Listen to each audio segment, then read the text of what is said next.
Welcome back to the vlog. We're going to be at Capital Casino today, buying into our normal 1-3 game for $500. We get off to a little bit of a rocky start and struggled most of the day getting back to even. We had a couple interesting hands. I'm sure you would appreciate them. Anyway, sit back, relax, enjoy. Here it comes. I buy into the 1-3 game for 500. Sit down, look at two jacks in the small blind. There's a early position opener to 12. Two players call. I raise to 55 with my jacks. It's folded back to the opener who puts in the call for the 55. He's been fairly active. I've only been at the table for maybe 10 minutes, but he's been involved in every hand since I've sat down. The other two players end up folding, and we're going to go heads up to a flop with 140 in the center. I'm looking for a clean flop, something without any ace, kings, or queens on it. And that's basically what we get. We get 2, 3, 4 on the flop. So good flop, bet half pot, charging all those ace, kings. If he has a hand like pocket 10s, pocket 9s, he might have a hard time getting away for this. I don't think he has queens plus, so I'm pretty sure I'm in the lead. I figure his most likely hand is ace, king, ace, queen, and he probably has about 10 outs. So $75 to call for those 10 outs is not really good unless you're playing against someone who is going to donk off when the 5 of hearts comes on the turn. In that case, your call is really good, especially when I lead into him for $75. This is a horrible bet. I should be checking here. He jams, I fold, and I kick myself for playing like a donkey. Do you know how many chew toys you can buy for $75? After that last hand, I move over to the seat next to me, look down at 7, 8 of spades. It's a live 6. There were 2 callers. I put in the call and the cutoff. I have good position, suited connector. This is the kind of hands I like to play. When it gets back to the straddler, he raises to 33. The player to my right jams out of turn for $54. He pulls it back. The player in between puts in the call for the 33. And now this player puts in the jam for 54. So here are some key differences from the hand I played in the last vlog with the 10-9 of clubs. The most important one is position. I'm in the cutoff. I get to act last. I'm not in the small blind. This is a very big deal in my opinion. It really helps with the playability of this hand. With a middle-sized suited connector, you're less likely to be dominated by a bigger kicker when you flop top pair.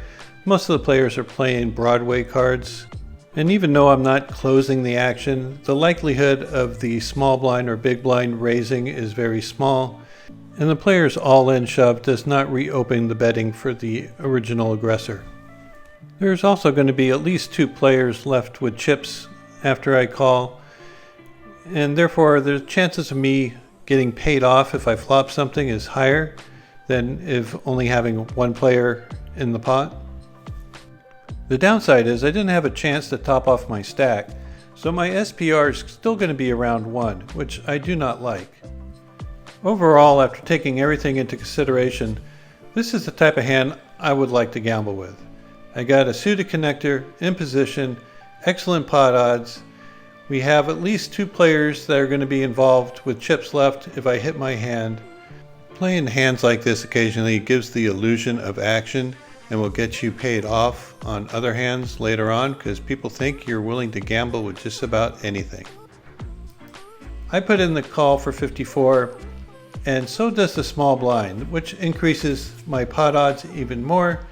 And of course, the other 2 players who already have an extra 33 invested, they're going to put the additional $21 in, and we're going to head 5 ways to the flop with 1 player all in, with $306 in the main.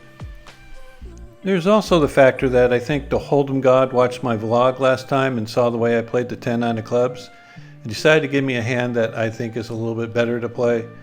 And it just kind of feels right, like I'm going to really smash this thing. So of course when the flop comes, 9-3-3 with only one spade. It was a major letdown. It happens to get checked to me, and I check it right back, thinking I got backdoor equity. Come on, where's the... Oh, 9 of hearts. Ugh, another bad card.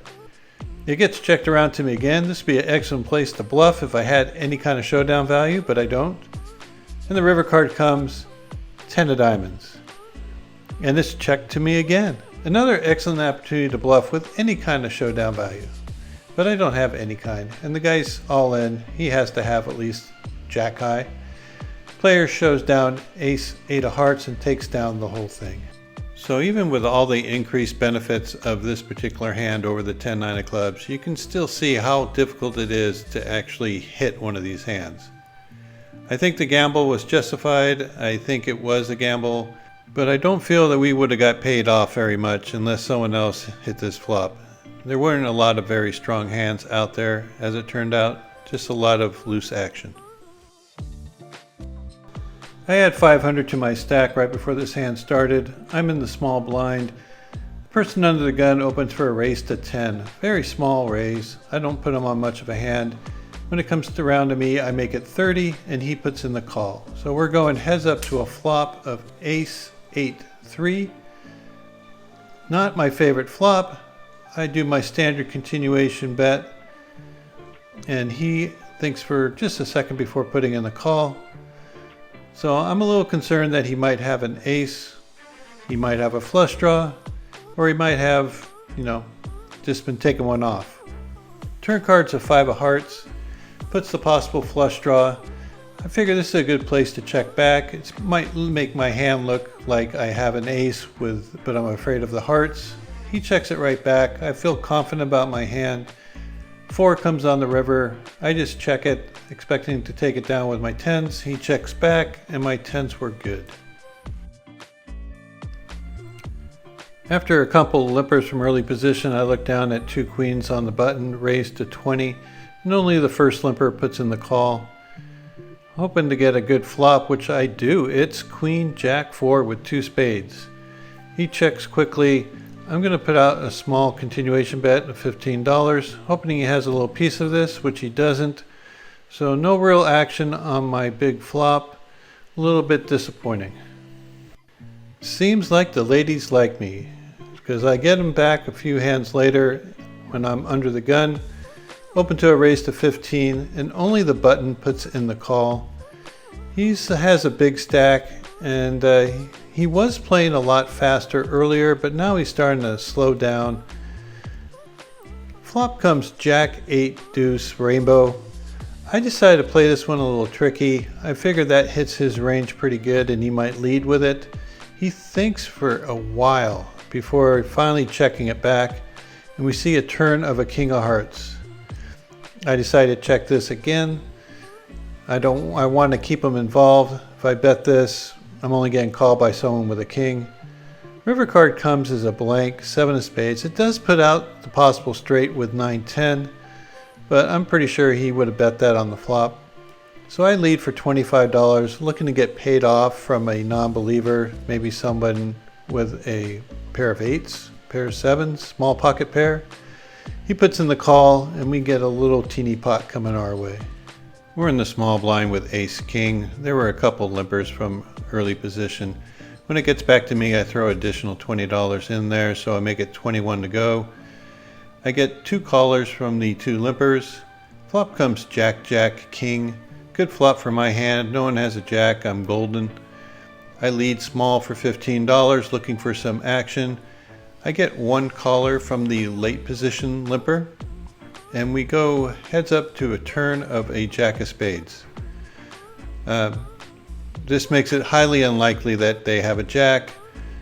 Maybe I'll check this, see if I can get them to bet something weaker.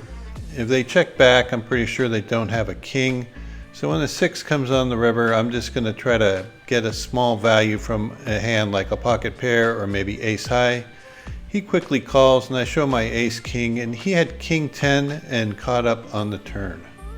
We're playing 5-handed at the moment, and I look down at ace 7 on the button and raise 1 limper. Only the limper puts in the call. He has a short stack. Flop comes king 9-7, and he checks it over to me. I'm going to go ahead and fire, hopefully get some action. I don't think he would check a king, but you never know. Turn card is a 9.